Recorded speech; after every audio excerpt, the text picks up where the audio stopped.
無疑，紐西蘭嘅進口食品，例如紐西蘭牛肉、羊肉、奶粉、奇異果、蘋果，喺世界上公認嘅最佳選擇。喺呢個 video，我哋會探討乜嘢令紐西蘭製造嘅產品成功，佢哋創新嘅設計、卓越嘅品質、對可持續發展嘅承諾，同埋別具一格嘅文化靈感，喺全世界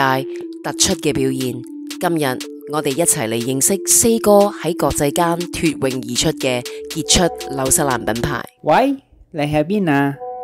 人在冰室。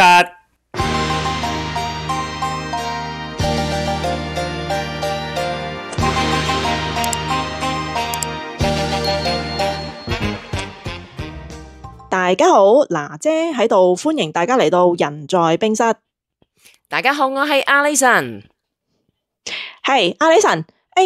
我想問下咧，其實即係除咗紐西蘭啦，其實入口嘅牛肉咧就好多人識之外咧，其他嘅品牌或者其他牌子嘅嘢真係 Made in New Zealand 嘅咧，你真係咁樣問我咧，突然間我就諗唔起喎，哇！今日真係不得了啦，Alison。你不如醒啲勁料俾我哋嘆下，真係俾我哋睇下有冇啲咩牌子咧？原來係真係 Made in New Zealand 噶啦，好唔好啊？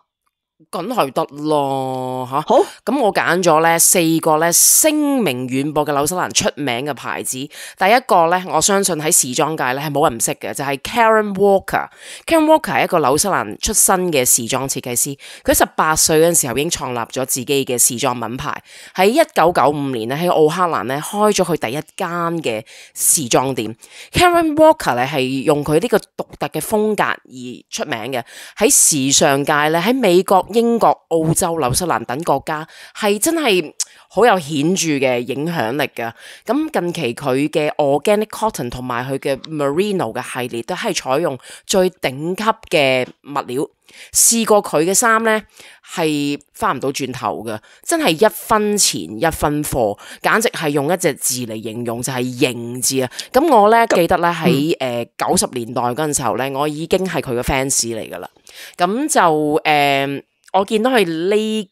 即係佢隨住年齡咧，佢嘅年齡嘅增長，佢嘅風格咧就慢慢成熟，真係好正咯！我都建議咧嚟紐西蘭嘅朋友咧，一定要去佢嘅呢一個嘅專門店去參觀一下，或者買啲佢嘅產品都唔錯嘅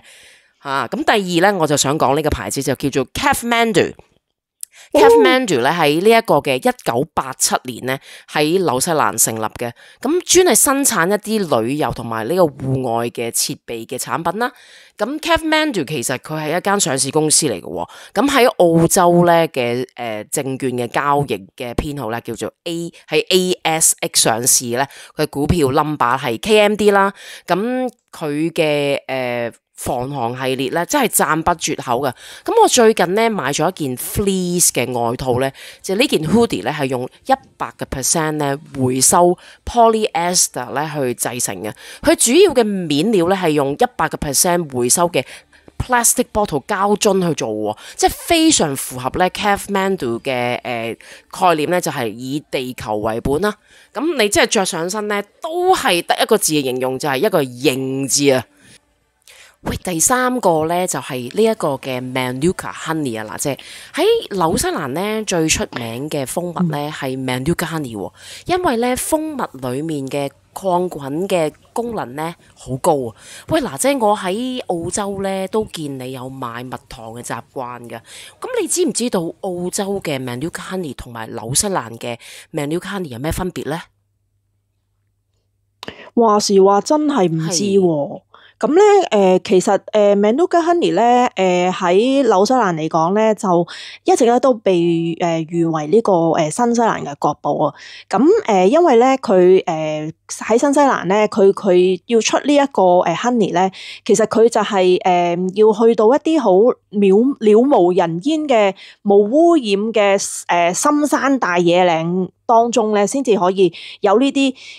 茶樹嚟到去開呢啲嘅白色嘅花咧，嚟到去製作呢一個嘅蜂蜜噶。咁其實咧每年咧呢啲樹咧開花嘅時候咧，就要喺幾週內咧就要生產完成噶啦。咁由於佢係一種好獨特嘅樹啦，咁變咗咧佢嘅產量咧亦都係好稀少嘅。咁而且咧佢係有呢個 MGO 同埋 UMF 嘅抗菌強度認證咧而聞名嘅。嗰個 number 越高嘅話咧，佢個抗菌嘅功能咧就越大，所以咧就越貴咁樣咯。咁原來咧澳洲嘅 Manuka Honey 咧都係咧生產於喺呢一隻嘅植物嘅裏面，即係 from 呢個植物，但係咧佢哋嘅植物咧叫做薄子木屬咧，就有80個唔同嘅 species，而澳洲嘅configuration 就係話我哋用80嘅唔同嘅 species 都叫做Manuka Honey 咁樣咯，所以個分別就係紐西蘭用一隻嘅花，而佢哋咧就用80個唔同嘅花，咁變咗咧紐西蘭嘅 Manuka Honey 咧就變得獨一無二，因為稀有啦，同埋佢嘅抗菌嘅水平咧係高過澳洲嘅。